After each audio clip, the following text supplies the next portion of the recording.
越南为何警告美军不要靠近伊朗？然而，越南网友的反应让人非常意外。越南究竟发生了什么？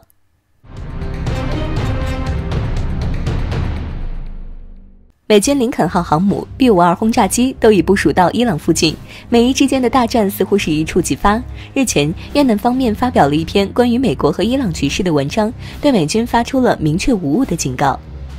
越南方面声称，伊朗发出的击沉美军航空母舰的警告并非空穴来风。伊朗方面在军事武器装备、波斯湾海峡的独特地理位置会让美军航空母舰处于极度危险之中。伊朗在反舰巡航导弹、导弹快艇以及无人飞机上都有一定的实力。另外，波斯湾复杂而嘈杂的水文状况让美军无法完全探测投放的水雷和鱼雷。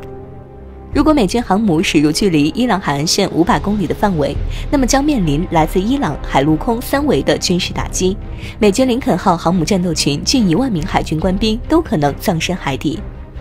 越南警告称，美军航母不要靠近伊朗，合理的部署位置是距离伊朗海岸线500公里以上的距离，这样可以避免被击沉的苦果。不过有意思的是，越南网友似乎并不认同这篇文章的观点，得到最多越南网友支持的回复是：伊朗真的有击沉美军航母的勇气吗？如果美军航母被伊朗击沉，整个伊朗将会从地图上消失。绝大多数越南网友对美国海军的实力推崇备至，认为伊朗即使有能力击沉它，也不敢这样去做。越南人似乎忘记了他们的军队曾摧毁美军航母，最终沉没海底的往事。1964年5月，越南的特种作战人员潜入停靠港口不远的美军航母上，引爆了2包80公斤的炸药包，最终引发航母上的飞机和弹药的连锁爆炸，航母沉入17米深的港口海底。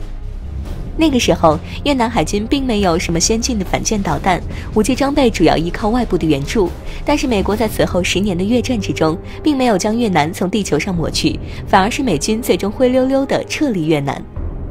从这个角度上说，越南是2战之后沉没美军航母的唯一国家，他们最有资格对美军发出警告。只是健忘的越南网友不再有当年的气概，这让人疑惑，越战之后这数十年究竟发生了什么？